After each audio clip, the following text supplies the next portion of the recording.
now detachment and awareness. Hello, everyone. I'd like to begin with a reading today from the Bhagavad Gita. This is from chapter 2. You have the right to work, but never to the fruit of work. You should never engage in action for the sake of reward, nor should you long for inaction. Perform work in this world as a person established within themselves, without selfish attachments, and alike in success and defeat. For yoga is perfect evenness of mind. Seek refuge in the attitude of detachment, and you will amass the wealth of spiritual awareness. Those who are motivated only by desire for the fruits of action are miserable, for they are constantly anxious about the results of what they do. When consciousness is unified, however, all vain anxiety is left behind. There is no cause for worry, whether things go well or ill. When your mind has overcome the confusion of duality, you will attain the state of holy indifference to things you hear and things you have heard. So I'm teaching a class on the Hindu sacred text, the Bhagavad Gita, right now, at the Christian seminary where I work part-time. The students are loving it. Most are really wide-eyed with wonder. They've never had any encounter of any depth with Hinduism before. And as we dive deeper into concepts that they may have heard of but know little about, like karma and yoga, I hear them excited to discover so many connections to their own lives, so many ways of looking at their world through new lenses. So, like so many sacred texts, the Bhagavad Gita paints a portrait of how to be in the world. For millennia, people looking into sacred scriptures have made laws and rules and regulations and do thises and don't do that's out of them. But the reason that humans keep turning to them is that we find in them descriptions of what it means to be human and helpful instructions on how to do it better. And in case you're wondering, that's what we call wisdom, folks. You may have heard that the Bhagavad Gita was one of Gandhi's greatest inspirations for a life of simplicity and nonviolence. You may also know that the man who assassinated Gandhi quoted it as justification for his actions. Like any sacred text, we can find within the Gita justifications for what we already believe. You know, what we nowadays call confirmation bias. But just like with any source of wisdom, if we keep our eyes and ears and minds open to new possibilities, we might discover something surprising or helpful, maybe just the jolt that we need. So here in my umpteenth reading of the Gita, as I lead my students in that discovery, that seeking after wisdom, I'll share with you a couple of the things that are helping me and my students be open to that richness. We're talking a lot about attachment and detachment.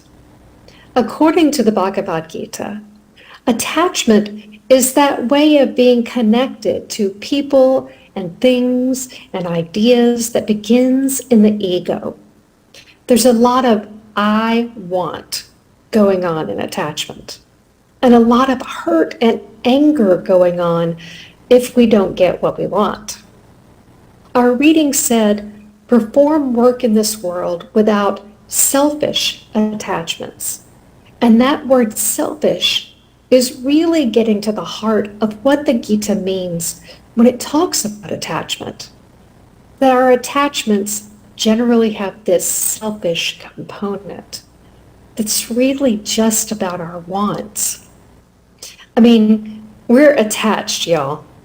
We're attached to families and friends and houses and jobs and cars and phones and churches. We're attached to buying things and social causes and vanilla almond milk lattes and putting people on pedestals, and we are attached to being right. Oh my goodness, in this society, are we attached to being right? Let's just take a look at the current political climate to see that one, right?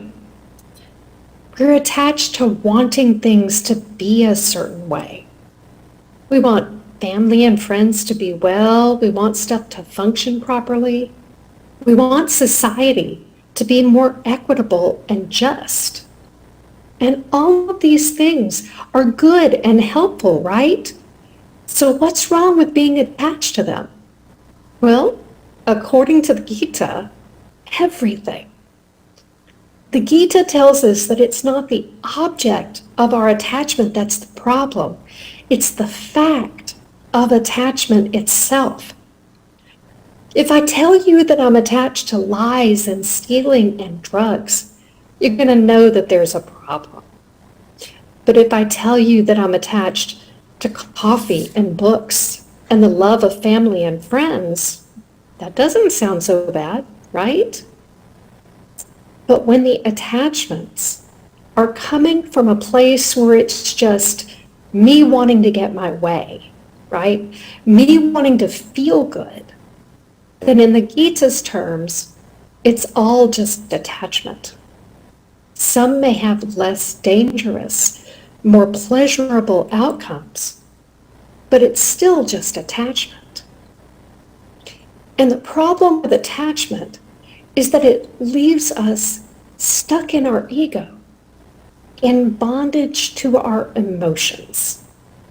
And we float on this sea of our emotions. When things go well with regard to the things and people we're attached to, we're happy. And when they don't, we're unhappy. So we don't have a good handle on the fact that we are not, in fact, the same thing as whatever it is that we're attached to.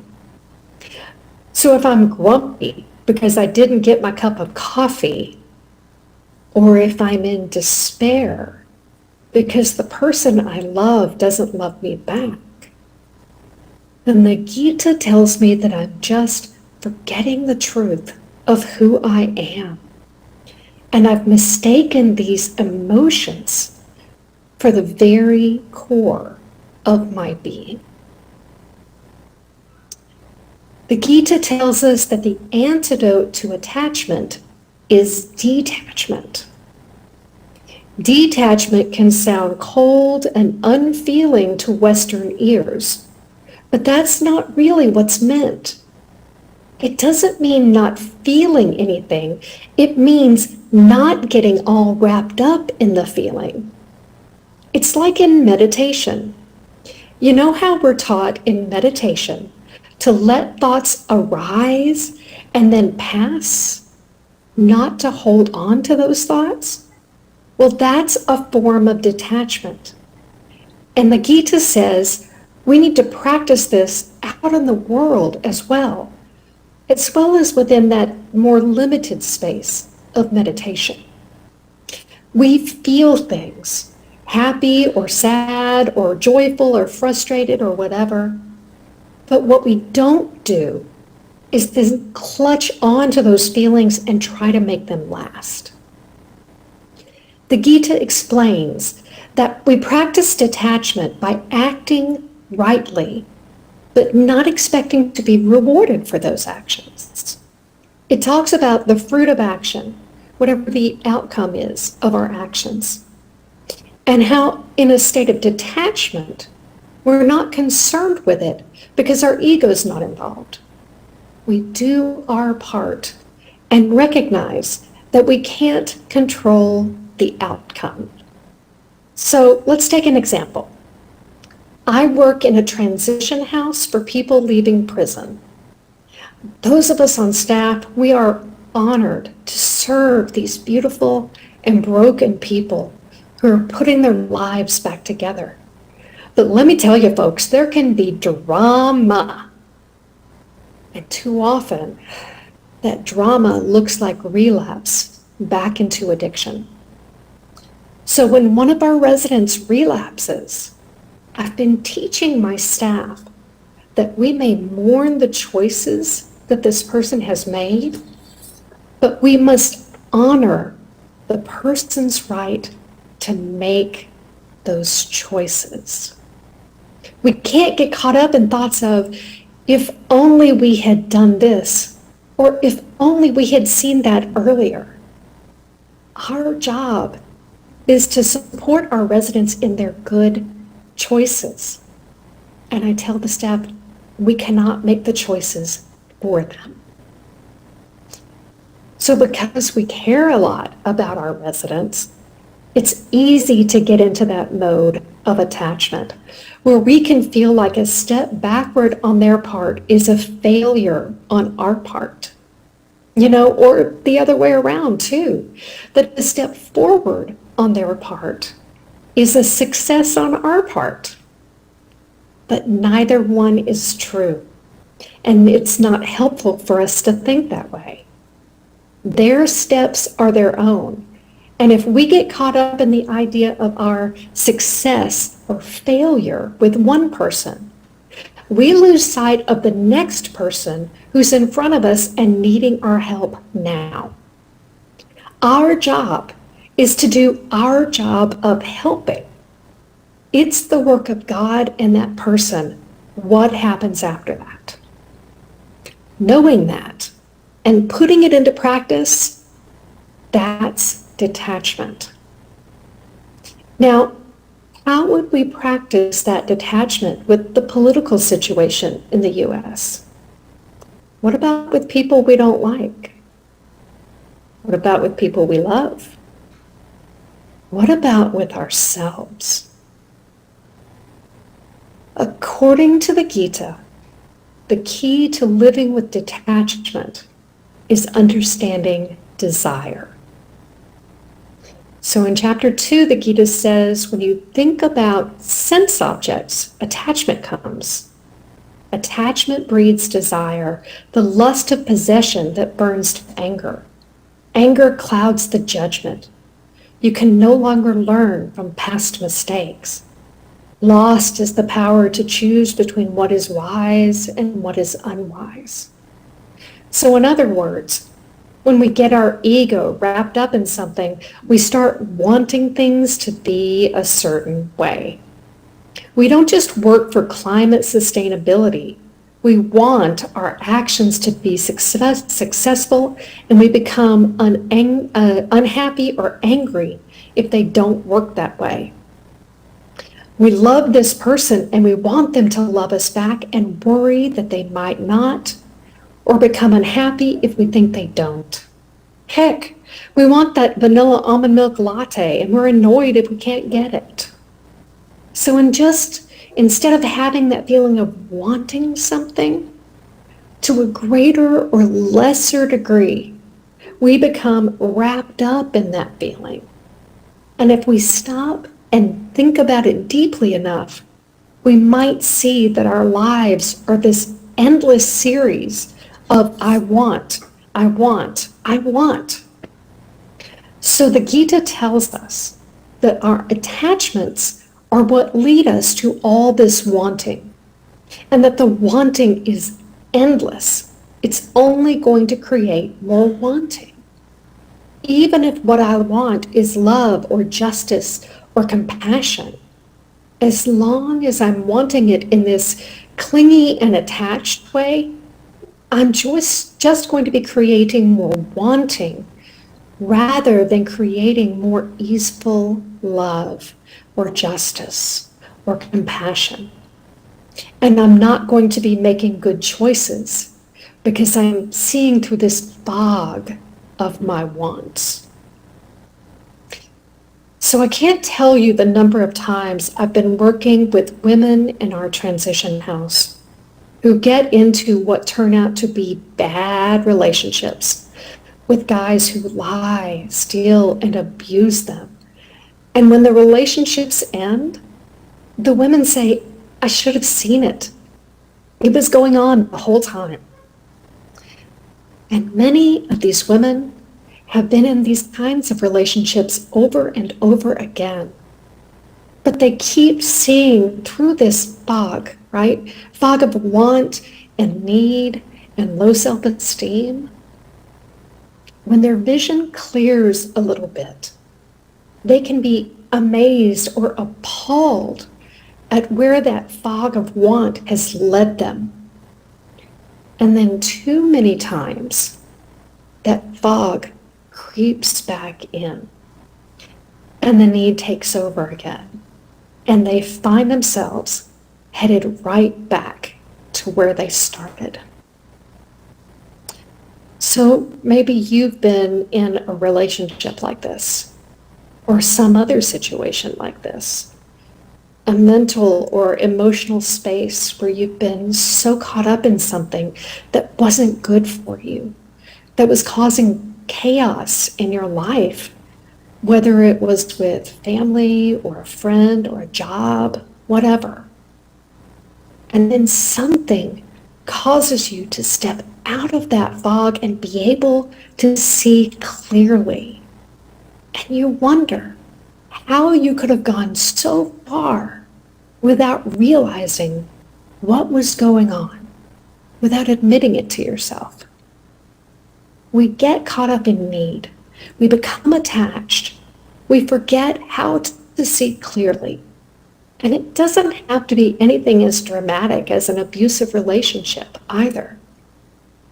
We might spend our time doom scrolling or fighting with our neighbor about their dog in our yard or listening to that podcast that always leaves us depressed, right? Or just drinking too many sodas and we feel like we can't stop.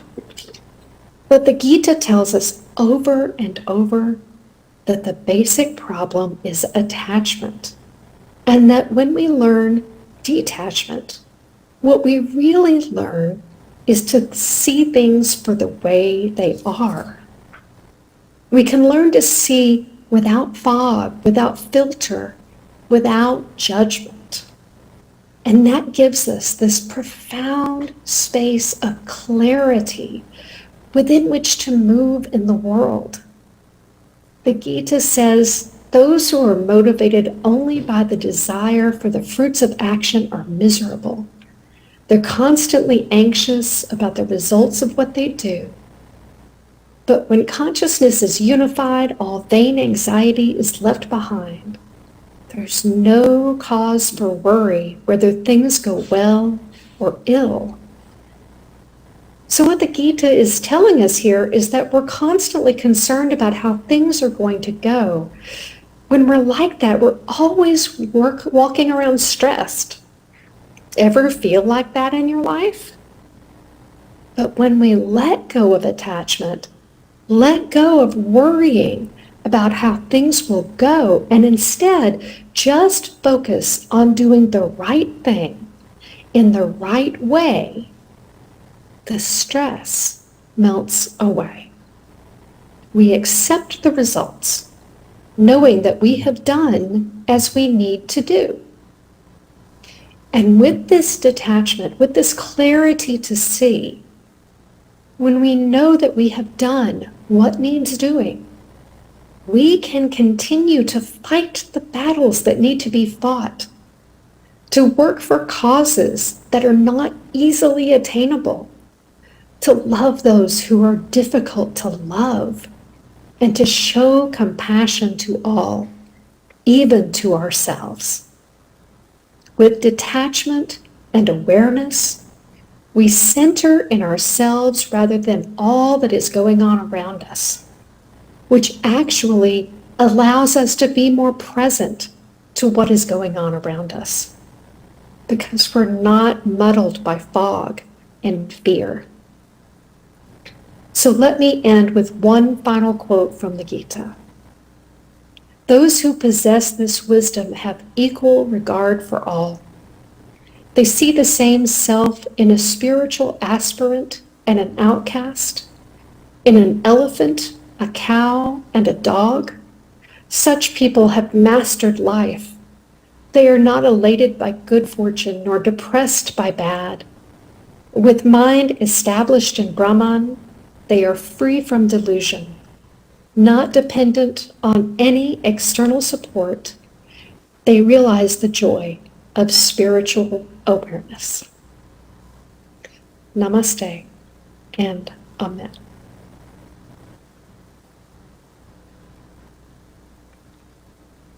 Thank you, Reverend Dr. Cynthia Stewart. That was a wonderful